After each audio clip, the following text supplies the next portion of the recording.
사람은 내일 일을 모르는 게 아니고 사실은 한 치 앞도 모릅니다. 5분 후도 모르고 삽니다. 아는 거는 죽는다는 거예요. 죽어가는 거, 그거 한 가지 외에는 아는 게 없어요.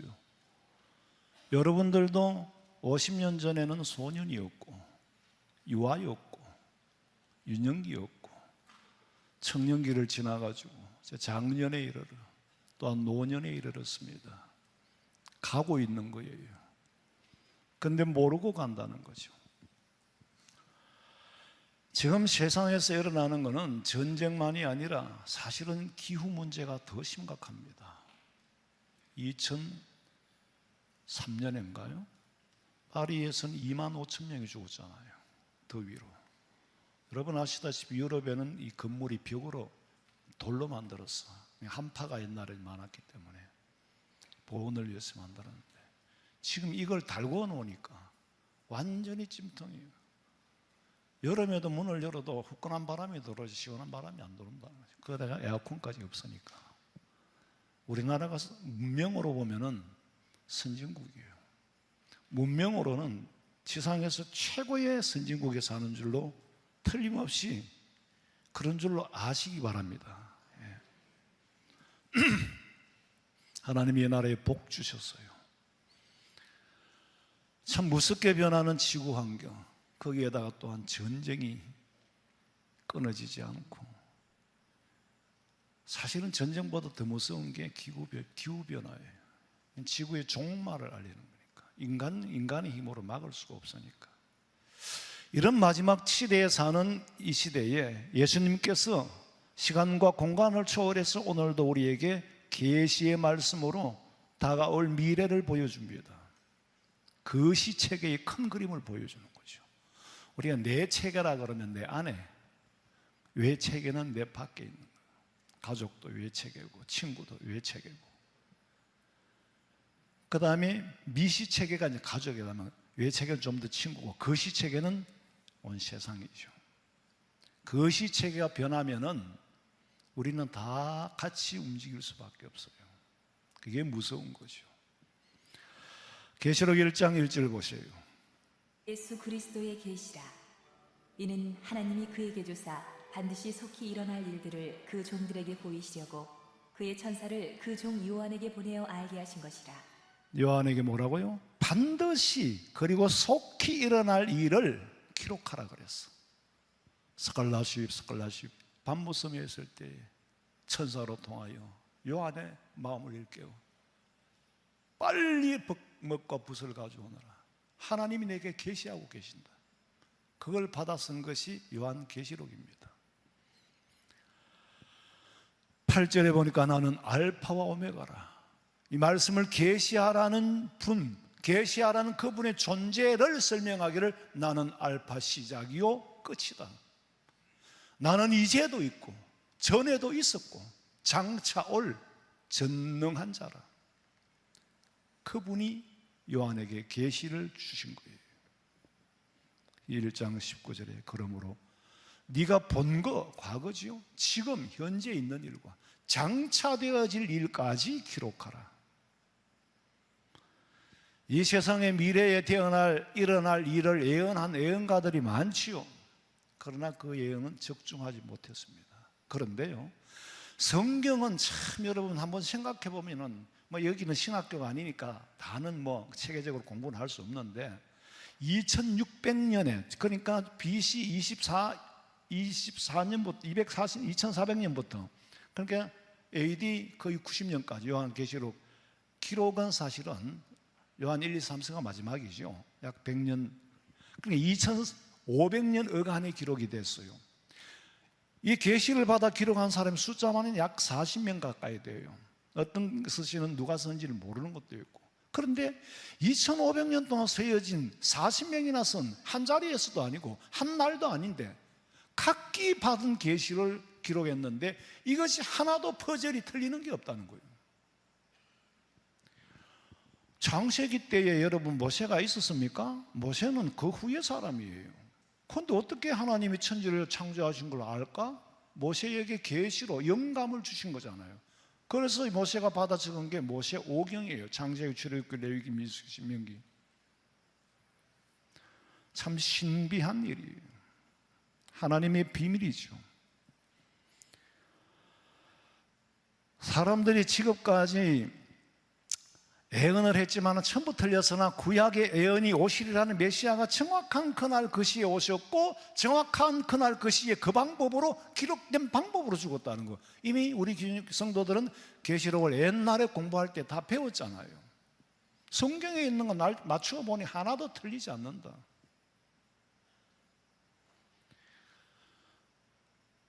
다 다른 예언은 다 틀렸지만 성경은 변하지 않고 지금도 진행 중이다. 사람들은 지금까지 이 변화에 학습이 되었어요. 변화가 학습이 되니까 변해도 그냥 그 학습이 되어 살아갑니다. 근데 그 변화의 의미는 모르고 살아요. 그리고 이 변화 끝이 어디일지는 모르고 삽니다. 그래서 우리는 예수 믿는 사람은 세계를 볼 때 거시 체계를 보고, 우리는 그냥 퍼다 끓이라 하러 모인 사람이 아니에요. 하나님 만드신 피조물이고 시작이 있고 끝이 있고 하나님의 계획이 있어요. 우리를 영원한 영생에 이르도록 새 하늘과 새 땅으로 인도하기 위하여, 그게 창조주 하나님의 뜻이에요. 변화의 끝에 일어날 일을 모르고 있는데 예수님 말씀하시기를 마태복음 16장 2절 읽어봐요. 예수께서 대답하여 이르시되 너희가 저녁에 하늘이 붉으면 날이 좋겠다 하고 아침에 하늘이 붉고 흐리면 오늘은 날이 굳겠다 하나니 너희가 날씨는 분별할 줄 알면서 시대의 표적은 분별할 수 없느냐. 사람들이 어떻게 날씨는 분별합니까?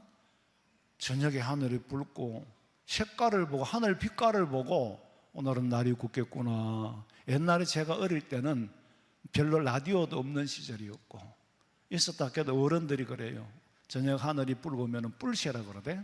붉으면 오늘 날씨가 잊어버렸어요. 저녁 하늘이 붉으면 비가 옵니까? 아침이 붉으면 비가 옵니까? 자원 천기를 그렇게 구분을 했어요. 예수님 그렇게 말씀하신 겁니다. 그런데 그걸 아는 거는 여러분 경험과 학습에 의해서 아는 겁니다. 사람이 만들 수는 없잖아요. 아, 하늘이 붉으니까 비가 오더라. 아침에 하늘이 붉으니까 날이 가뭄이 오더라. 그건 학습되어진 겁니다. 그건 학습되어서 아는 거고 시대의 표적은 분별하지 못한다 그랬어. 그 이유를 16장 4절 봐요. 악하고 음란한 세대가 표적을 구하지만은 니들한테는 요나의 표적밖에 보여줄 게 없어. 내가 메시아라는 걸 보여줘? 내가 십자가에 죽을 거고 사흘 만에 부활할 건데 그 표적을 보여줘? 내가 말하면 믿어? 안 믿잖아. 그러니까 내가 표적을 보여줄 수 있다면은 요나가 물고기 뱃속에서 3일 3야를 있다가 나온 것 같이 내가 무덤에서 3일 3야를 있다가 나올 거라는 거. 그 이상은 보여줄 게 없고 보여준들 몰라. 왜? 악하고 음란하기 때문에. 성경에서 음란하다는 말은 하나님 외에 다른 우상을 섬기도 음란이고 하나님 외에 다른 마음에 품는 게 있어도 음란이에요. 니들은 하나님 외에 다른 잡것들을 너무 많이 품고 있구나. 다른 것을 쫓아가고 있구나. 아니 요즘은요 이 정보가 유튜브로 통하여 막 오만 거에 다 나와요. 너무 많은 유튜브에 중독. 밤에 유튜브 안 보는 분 손 들어보세요. 아이고 우리 권사님은 신령하신 분이네. 다른 분 다 보잖아요. 이 유튜브를 통해서 알고리즘을 타고 들어오는데, 아니 나는 우리 교회 이거 설교를 듣는 사람이 몇 명인지도 모르는데요, 인터넷에 들어가면은 나왔다가 들어갔다가 나왔다가 들어갔다 하는데 구독자가 몇 명인 거지 보고 한 적도 없는데 한 번 처제가 전화가 왔어요. 우리 집사람한테. 언니 그 형부 설교에 그 자꾸 광고가 나오던데 그럼 광고비 받아 이러더라. 나 나오는 줄도 몰라요. 그 광고가 나온다 그러대? 구독자도 얼마 안 돼요. 근데 매일 보던 사람이 보지 이제. 다 누적으로 하면 많겠지만은 어쨌거나 참 별의별 희한한 세상이에요. 여러분 같은 시대에 같은 환경 속에 같은 장소에 살아도 오늘 이 자리 예배 시간에도 여기도 지금 연령이 차이가 젊은 사람도 있고 노인도 있고 중년도 있고 한 자리에 모여도요, 어린아이들이 보는 거, 청소년들이 보는 거, 중장년들이 보는 거, 노년들이 보는 게 한 자리에서도 느낌이 다르고 들려지는 게 달라요. 다르게 들려진다니까. 연령에 따라서 세상 보는 관점이 다르기 때문에. 왜? 연세가 드신 분은 경험이 많아요. 경험이 많은 분들이 보는 거하고 없는 사람들이 보는 거하고 다르죠. 마찬가지로 영적인 세계에도 동시대에 한자리에서 같은 환경 속에 살면서도 하나님의 말씀을 들어도 영안이 뜨인 사람과 영안이 어두운 사람은 영적인 세계를 못 봐요.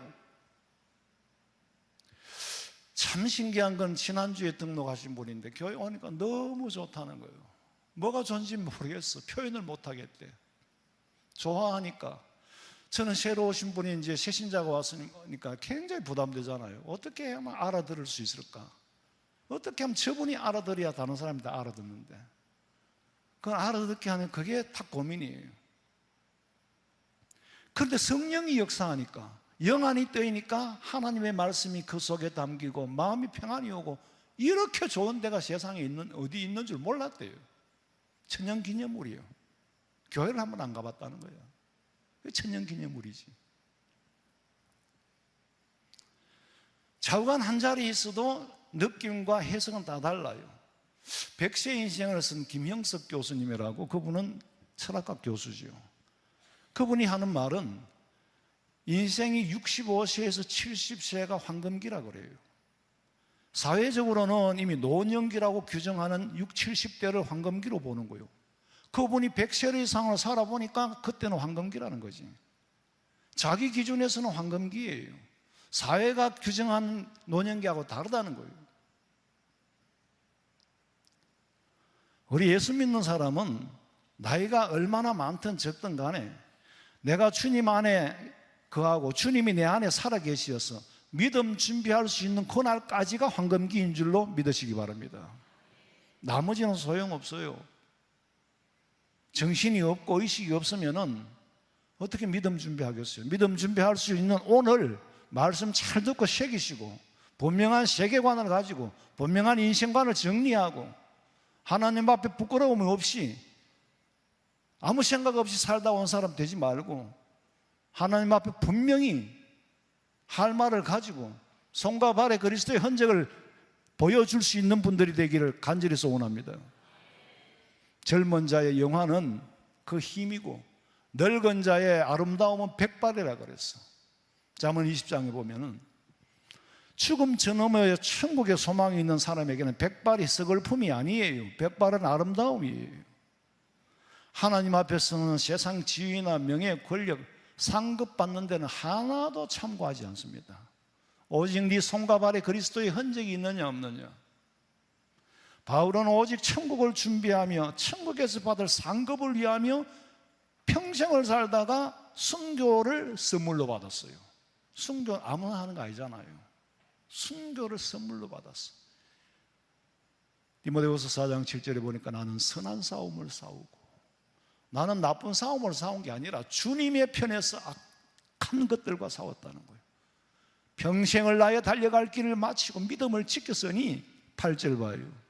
이제 후로는 나를 위하여 의의 면류관이 예비되었으므로 주 곧 의로우신 재판장이 그날에 내게 주실 것이며 내게만 아니라 주의 나타나심을 사모하는 모든 자에게 돕니다.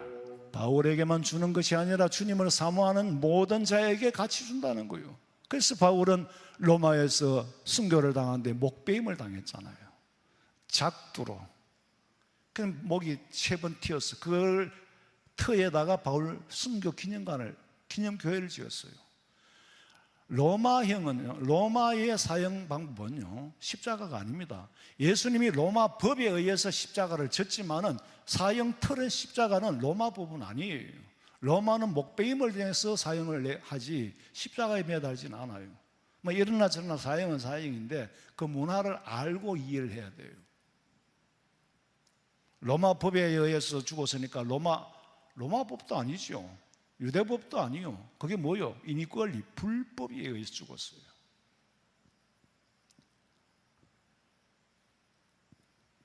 바울은 내 생명보다, 이 땅에서의 생명보다 더 귀한 생명을 발견한 거예요. 더 귀한 가치를 발견해요. 여러분, 생명을 내놔도 아깝지 않을 만큼의 가치 있는 것을 찾는다면 얼마나 행복하겠어요.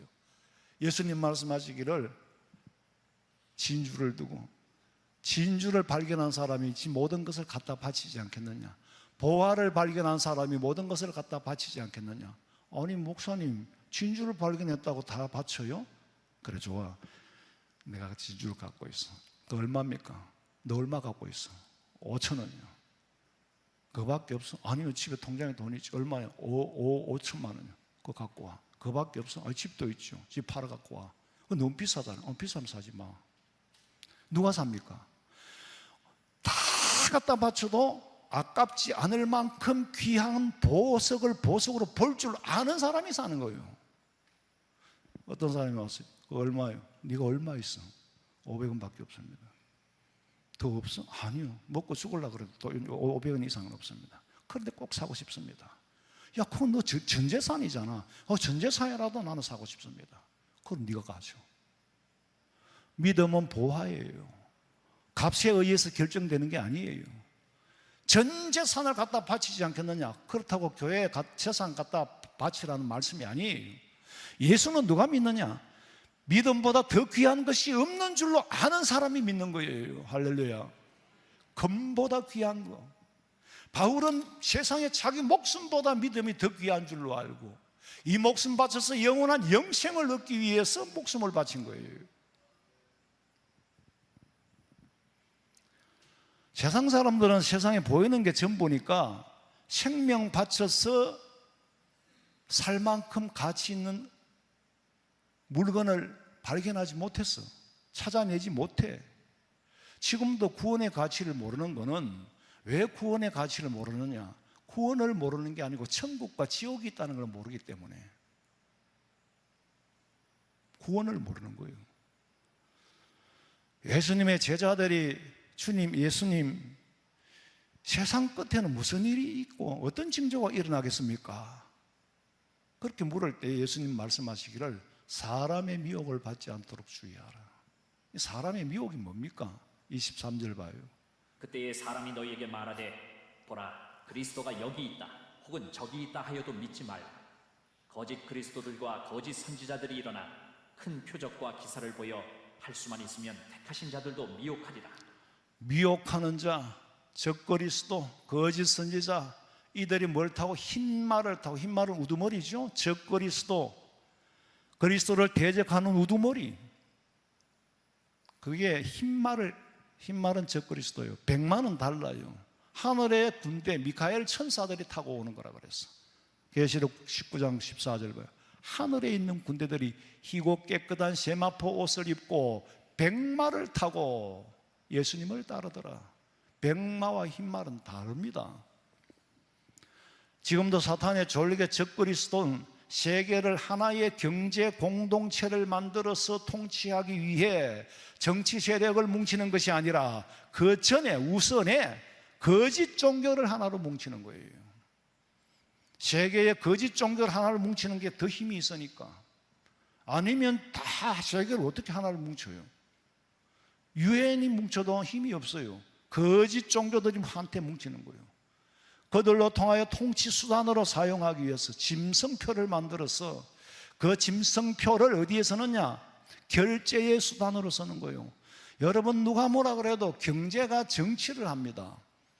경제 없는 정치는 정치가 안 돼요. 경제권을 쥐는 게 그게 힘이거든요. 그 힘을 통치하겠다는 거예요. 짐승표, 통치 수단으로 짐승표를 사용하겠다.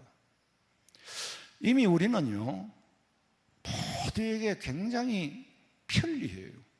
저 보세요. 카드를 내밀지요.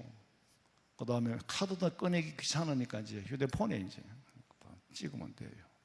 근데 이건 단순한 거래잖아요. 이게 거래로만 사용되면 아무 문제가 없어요. 여기에 어떤 정치적인 뜻이 들어가면 문제가 있어요. 중국은 이미 카드 아니면 안 받는데, 아예 안 된대. 그 나중에 그 카드조차 없을 거야. 왜? 들고 다니다가 잃어버리니까. 어디에 박아?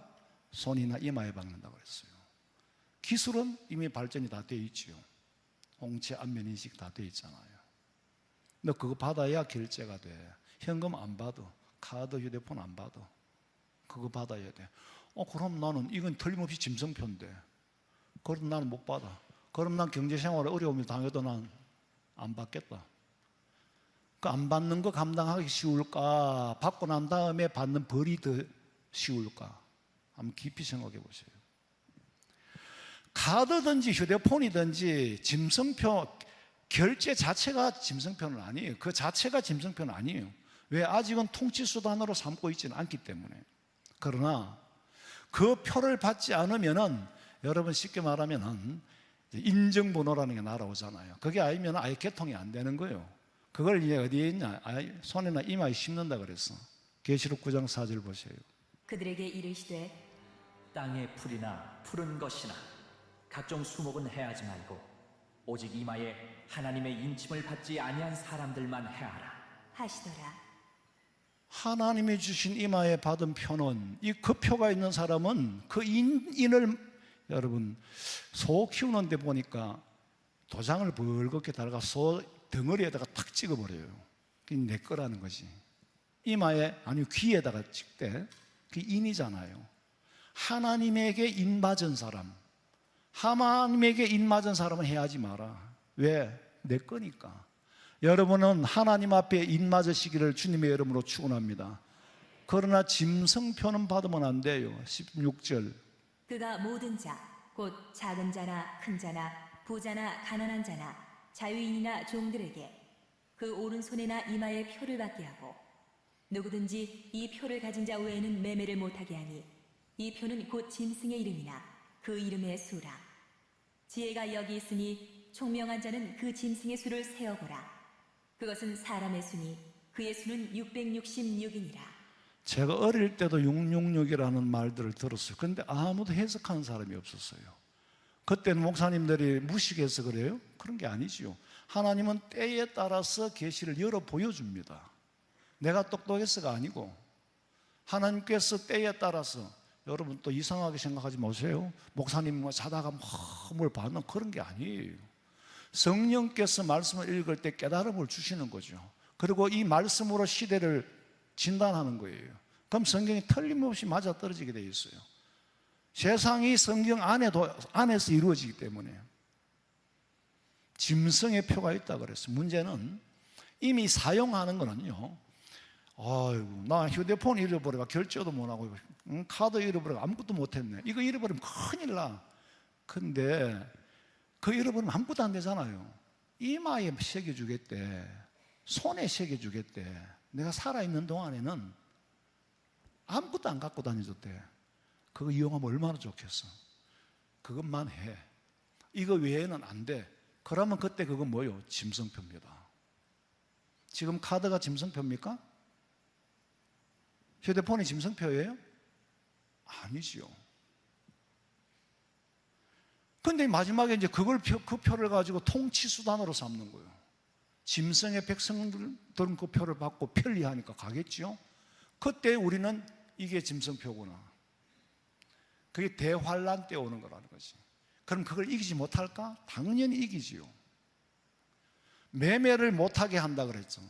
나 매매 안 해도 좋아. 굶어 죽어도 좋으니까 나 그 표는 못 받아. 그 표를 받으면 어떻게 되느냐? 11절 봐요. 그 고난의 연기가 세세토록 올라가리로다. 짐승과 그의 우상에게 경배하고 그의 이름표를 받는 자는 누구든지 밤낮 쉼을 얻지 못하리라. 밤낮 쉼을 얻지 못하는 게 지옥이에요. 16장 2절 봐요. 첫째 천사가 가서 그 대접을 땅에 쏟음에 짐승의 표를 받은 사람들과 그 우상에게 경배하는 자들에게 악하고 독한 종기가 나더라. 그 표를 받을 때는 너무 좋았지. 편리하니까. 근데 그 표를 받은 자에게는 뭐라고? 악하고 독한 종기가 나더라. 받고 악하고 독한 종기는 안 받고 받는 불편하고는 비교할 수가 없어요. 그런데 그게 된장인지 고추장인지 찍어 먹어봐야 아니까 사람들은. 그때 가서야 안다니까. 그러나 우리는 이 예언의 말씀 앞으로 장차 되어질 일을 요한으로 통하여 기록해서 가르쳐 줬으니 제가 여러분들 앞에 가르쳐 주는 거예요. 이건 뭐 거부한다고 생각하고 싶지 않다고 아무 상관없이 세상은 그렇게 돌아가고 있습니다. 다가올 미래가 그렇다 이 말이에요. 그런데 세상 사람들은 미래를 모르고 있어요. 문명의 발전으로만 알고 있다는 거죠. 영안이 완전히 어두우니까. 그러나 영안을 뜬 우리는 같이 앉아서 커피를 마시고 수다를 떨어도 속 사람은 달라. 영적인 세계, 영안을 가지고 세상을 보는 거예요. 내가 관심을 갖든 말든 세상은 성경대로 진행되어지고 있어. 참 아이러니한 거는 마지막 때 거짓 교회는요, 사람들의 칭찬을 받습니다. 그런데 참 교회는 분명히 박해를 받을 수밖에 없어요. 참 교회는 세상에서 칭찬을 받을 수 없는 구조로 되어 있습니다. 사람들이 오해를 하는 거는 한국 교회 트렌드라는 책을 이렇게 만들어가 통계를 내는데 보니까 5만 가지를 분석해 놨는데 사람들이 교회를 떠나는 이유를 여러 가지로 분석하는데 첫째는 교회가 가짜일 때 떠납니다. 두 번째는 그 사람이 옳은 예수쟁이가 아닐 때 교회를 떠나는 거예요. 사랑이 식어서 나는 제가 어릴 때부터도 교회 와서 사랑이 있다 없다 그런 소리 하는 건 난 이해가 안 되더라고. 누가 사랑을 해줘야 됩니까? 아예 없다 할래가 하더랑 목사님이 사랑이 없더라 그렇게 말하세요. 장로님이 사랑이 없더라 차라리 그렇게 말하세요. 교회가 사랑이 없더라 자기도 사랑을 베풀어야 할 자지 받을 자로 생각하니까 사랑이 없다고 하는 거예요. 저는 이해가 안 돼요. 그리고 하나님이 진짜 사랑, 교회가 참 교회라면 아가페의 사랑, 헌신적인 사랑이에요. 그건 예외가 없어요. 너도 나도 서로 사랑하라 그랬어. 근데 뭔 교회가 사랑이 없어요? 베풀 생각은 안 하고 받을 생각만 하니까 그런 사람 떠나지요. 어떤 사람은 본이 안 되더라. 목사님이 본이 안 된다 하면 차라리 본이 안 된다고 말하세요. 덕이 안 되더라. 자기 기준, 덕이라는 게 자기 기준이야. 자기 기준이 안 맞으면 덕이 안 된다는 거예요. 그러면 보세요. 자, 우리 교회가 30년이 넘었는데 우리 교회는 천사들만 모였습니까? 우리 교회는 서로 상처 안 주고 안 받고 삽니까? 많이 주고 많이 받고 살아요. 목사도 엄청나게 받고 엄청나게 주고 삽니다. 나 준 줄 몰라서 그렇지. 나한테 준 사람도 준 줄 모르고 주는 거예요. 그래도 여기 교회를 나온단 말이에요. 왜? 그보다 더 본질적인 게 믿음이 있으니까. 믿음은 모든 걸 다 제거를 하는데 믿음이 없으니까 사랑이 있니 없니 덕이 있니 없니 한국 교회가 사회에 빛이 못 돼서 교회가 타락했어요. 교회가 타락한 건 진리에서 떠났으면 타락한 거예요. 세상 사람들이 말하는 교회가 타락해서 교회 안 가, 그 사람이 타락한 겁니다. 아세요? 난 바르게 얘기할게요. 그 사람이 타락한 거예요. 그 사람이 영안이 어두우니까. 우리도 상처받고 아픔 있고 고통 있어도 나오잖아요. 왜? 더 귀한 것이 믿음이 있으니까. 지엽적인 일을 가지고 교회를 평가하니까 또 교회가 거기 놀아나네? 여러분, 참 교회는 구조적으로 세상 사람들한테 칭찬받기 어려운 기준을 가지고 있어요. 왜냐하면 듣기 싫은 복음을 전하지요. 듣기 싫은 죄랑 회개하라 그러지요. 그럼 그런 사람 비유 맞추려고 교회가 성장하기 위해서 그 비유를 맞춰줘요? 그럼 그거는 교회가 아니지요. 아예 정치권으로 났어. 이상한 소리 하면 사람들 다 모여요. 교회의 본질을 모르고 본질에서 떠났단 말이에요. 교회가 사람들의 비유를 맞춰주면 교회가 성장해? 여러분, 성장의 기준이 뭡니까? 많이 모이는 숫자가 성장입니까? 여러분, 수적인 성장보다 주님이 원하는 건 성숙이에요. 성장은 우리 교회 안 오면 딴 교회 갈 거고, 그렇잖아요? 딴 교회 안 가면 우리 교회 올 거고. 수를 아무리 많이 끌어모아도 껍데기는 큰데 알맹이가 없어. 그럼 교회 아니지요. 좋다. 인위적인 방법으로 수를 모으려고 그러면 지금보다는 더 모을 수 있겠죠. 여러분들은 모진 고통을 받고 소위 말로 고진감래하면서 이 교회를 나오는 거예요. 왜? 목사님 한 번도 안 웃겨주거든. 한 번도 재미있는 얘기 안 해줘. 그래도 나와. 왜 나온지 난 모르겠어요. 교회가 성장하지 못하는 이유는 복음을 전하지 않거나 진리에서 떠났기 때문입니다. 사명과 구실을 다하면 숫자에는 관심이 없어요. 교회가 숫자에 관심을 가지는 그 순간부터 본질에서 빗나갈 수밖에 없어. 왜? 목적이 숫자에 있으니까. 수를 채우기 위해서는 사람의 비위를 맞추면, 그러면 교회의 본질에서 이탈한 거죠. 사람 비위 맞춰가지고 교회를 왔어. 계속 비위를 맞춰줘. 진리는 없어. 재미있는 얘기만 맨날 하는 거예요. 자기 살아왔던 얘기만 맨날 하는 거예요. 듣기 좋은 얘기가 뭔지 세상을 리서치해가지고 얘기를 해주는 거예요. 그러면요, 그 사람도 사실은 교회에 속고 있는 거고, 그렇잖아요? 교회는 진리를 전해야 되는데 진리를 안 전하는데 재미가 있으니까 온단 말이에요. 결국에는 진리가 없는 줄 알고 떠나요. 그 사람이 교회를 또 속입니다. 서로 속이는 거예요. 그렇잖아요? 마지막 때에, 말세의 마지막 때에 참 교회가 뭔지 우리는 정말 신중히 생각해야 돼요. 교회가 그럼 어떻게 하면 성장하냐? 사도행전 2장 47절에 하나님을 찬미하며 또 온 백성에게 칭송을 받으니 주께서 구원받는 사람을 뭐하더라? 날마다 더하게 하시더라. 교회는 교회의 본질을 다할 때에 믿는 사람이 날마다 더해져. 제가 언젠가 말씀드렸습니다만 우리 교회가 여기서 개척을 하고 그 이더맨과 장로님 기억이 분명하지 않지. 동네 노인들을 불러 모아 두 차를 대절해가지고 그때 우리 초대 장로님 모시고 갔다 오라고. 근데 장로님 절대로 교회 나오라는 소리 하지 마세요. 그럼 장사꾼 됩니다. 그러고 교회가 최고예요 사실은. 조건이 내놓으면 아무 소리 하지 말고 갔다 오세요. 예, 알겠습니다. 갔다 와서 목사님 교회 얘기하십니다. 왜요? 아니 자꾸 묻는데 어떻게 안 합니까? 물으면 하셔요. 물으면 잘했습니다.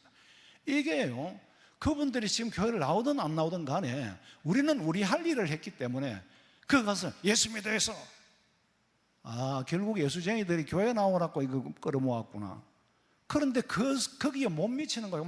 이 얘기하고 싶고 간절하면 못 견디는, 그러면 안 된다는 거예요.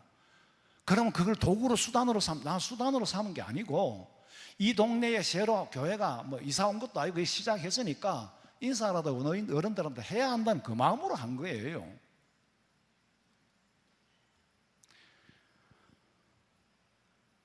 하나님 앞에 우리가, 그리고 교회에 나온 성도들이 서로 찬양하고 기뻐하고 교회 왔다 가면서 싱글싱글하고 살아있으면은 주변 사람들이 저 교회 사람들은 참 교회 갔다 온데 사람들 얼굴 표정 보면 다 밝고, 저절로 그게 성경 그대로예요. 백성들에게 칭송을 받아야 돼. 우리에 있는 권사님이 바자회를 해도 저 시장에 가서 해도 이 교회에 산다 얘기하지 마라. 자꾸 물으니까 그럼 교회에서 산다.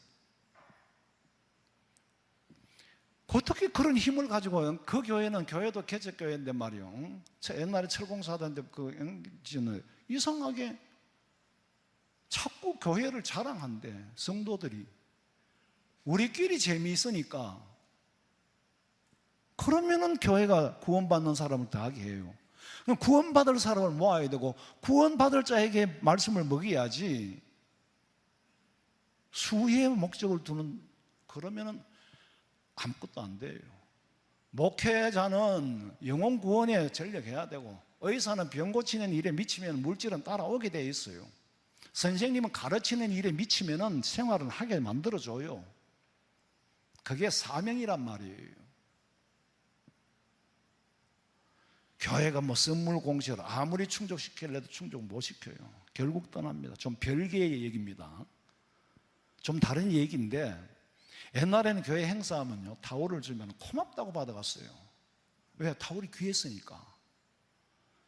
근데 요새는 타올을 주면은 또 그 기네 뭐 교회가 그렇지 뭐. 근데요, 우리 집에 타올이, 욕실에 있는 타올은 엄청 많은데 전부 다 이름이 없는 타올이 없어요. 나는 간 적도 없고 본 적도 없는 데서도 어느 대학에서도 와가 있고 뭐 공공기관에서도 와가 있고, 오늘 아침 이거 도대체 나 이게 뭐 어디서 왔는 기고, 이거 전부 다 교회 거야.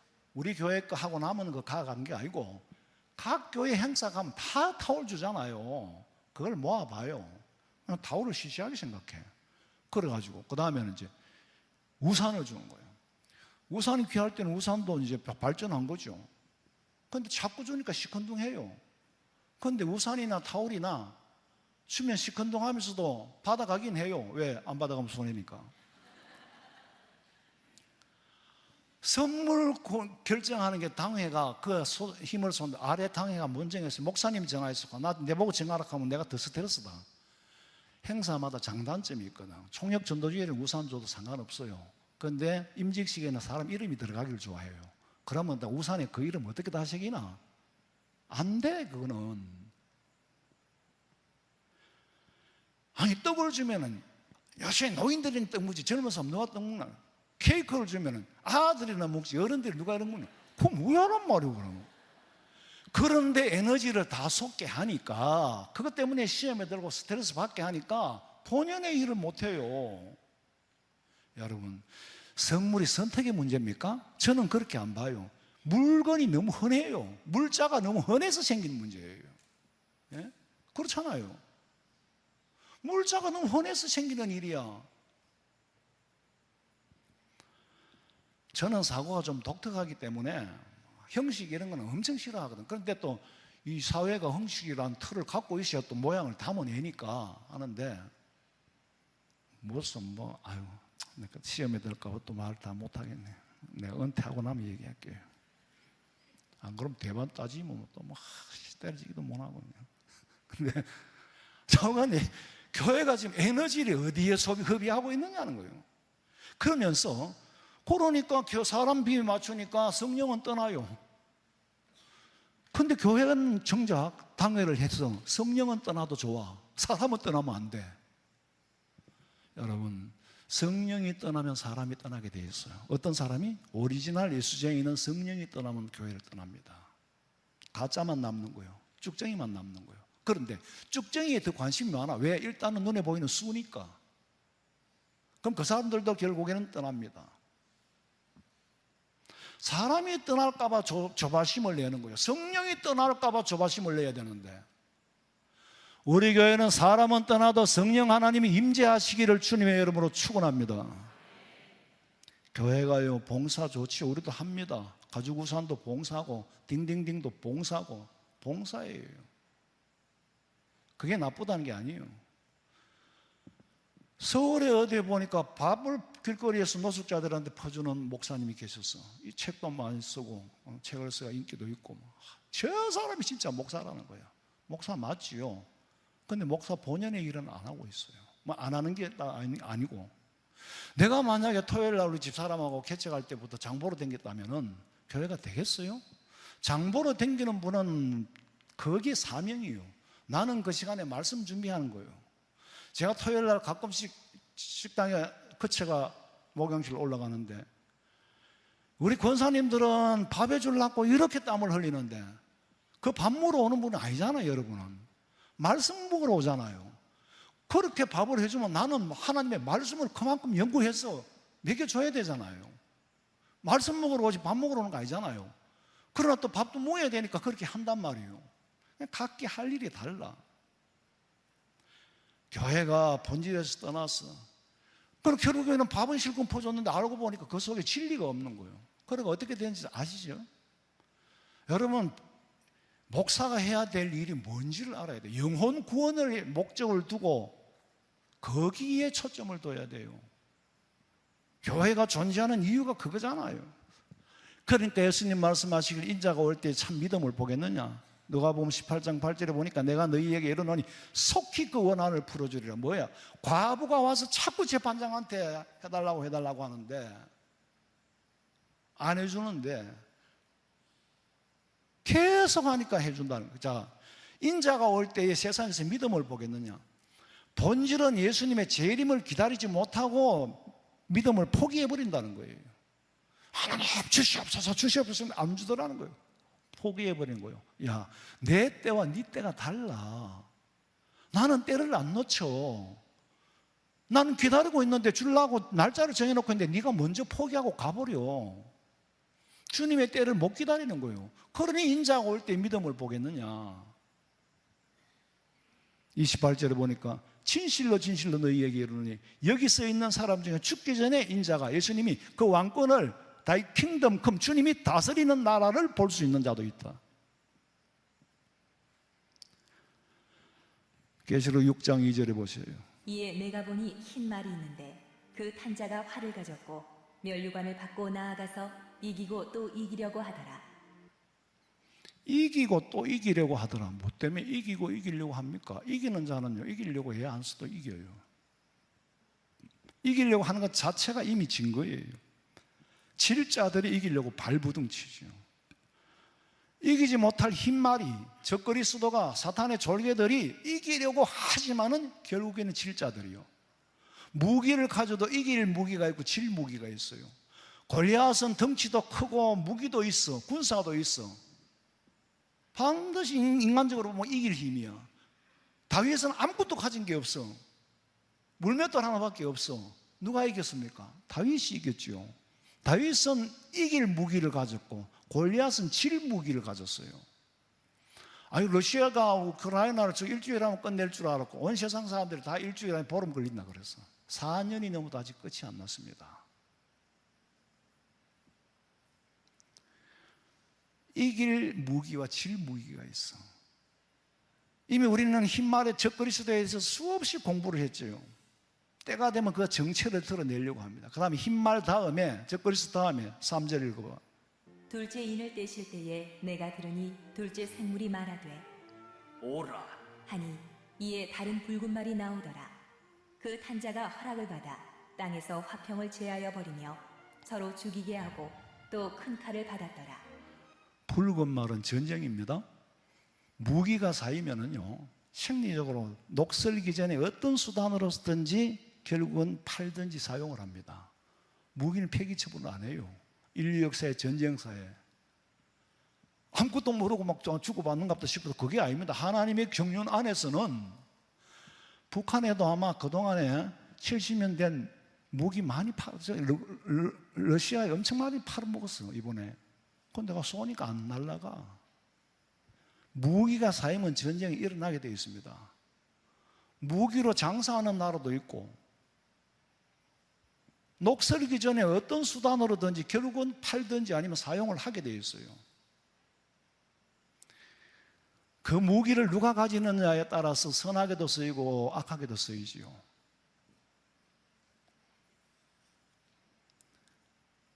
(24장 6절에) 난리와 난리 소문, 전쟁이죠. 그러나 두려워하지 마. 이런 일은 있어야 하되 있을 일이 있는 거예요.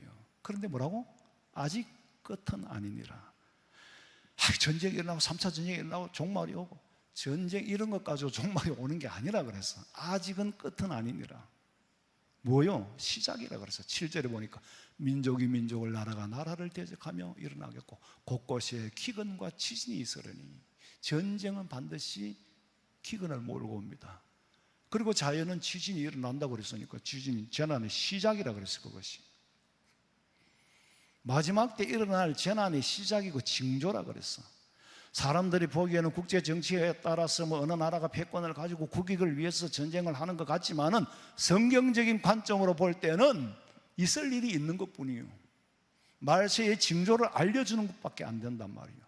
계시록 20장 8절에 나와서 땅에 사방 백성 곡과 마곡을 미혹하고 모아 사옥을 붙이리니 그 수가 바다 모래 같더라. 여기에 대해서는 몇 시간 해도 못할 거니까 좌우간, 지금 이 전쟁은 세상 끝날 전쟁은 아니에요. 끝나기 전에 일어날 일들이 일어나고 있는 거예요. 전쟁은 벌써 말세에 나타날 징조 중에 한 가지일 뿐이지 끝은 아니다. 그리고 셋째 인을 떼요. 5절 보세요. 셋째 인을 떼실 때에 내가 들으니 셋째 생물이 말하되 오라. 하기로 내가 보니 검은 말이 나오는데 그 탄자가 손에 저울을 가졌더라. 전쟁은 뭐를 몰고 온다 그랬어요? 기근을 몰고 와요. 그러니까 탄자가 손에 저울을 가졌더라. 손에 저울을 가졌다. 물도 달아서 먹는다는 것이. 물이 없으니까. 양식도 달아서 먹어. 여러분, 우리 지금 양식 달아서 먹어요? 물을 달아서 마십니까? 6장 6절 봐요. 내가 네 생물 사이로부터 나는 듯한 음성을 들으니 이르되 한 데나리온의 밀 한 대요 한 데나리온의 보리 석대로다. 또 감람류와 포도주는 해치지 말라. 예수님 당시 한 데나리온은 노동자의 하루 일당이에요. 하루 종일 일했는데 밀 한 대밖에 안 돼. 밀 한 대 받아가 휴대폰 값 될까? 밀 한 대 받아가지고 자동차 기름 한번 넣을 수 있을까? 그게 기근이라는 거예요. 그럼 보리는 석대라 그러니까 밀이 상대적으로 비싼 거죠. 왜? 밀은 누들 음식을 만들 수 있으니까. 면을 만들 수 있으니까.